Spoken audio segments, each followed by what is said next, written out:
శ్రీరామాయ నమః. శ్రీమతే రామానుజాయ నమః. భద్రాచల శ్రీ సీతారామచంద్రస్వామి వారి దేవస్థానం శ్రీరామనవమి బ్రహ్మోత్సవాల వేడుకలకు వేదిక కానుంది. భద్రాచల శ్రీ సీతారాముల కళ్యాణాన్ని తిలకించేవారికి అశ్వమేధయాగ ఫలం లభిస్తుందని బ్రహ్మపురాణం కీర్తిస్తుంది.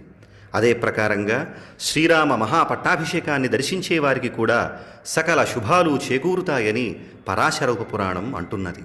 అలాంటి మంగళకరమైన మహోత్సవాల టికెట్లు www.bhadradratemple.telangana.gov.in అందుబాటులో ఉన్నాయి.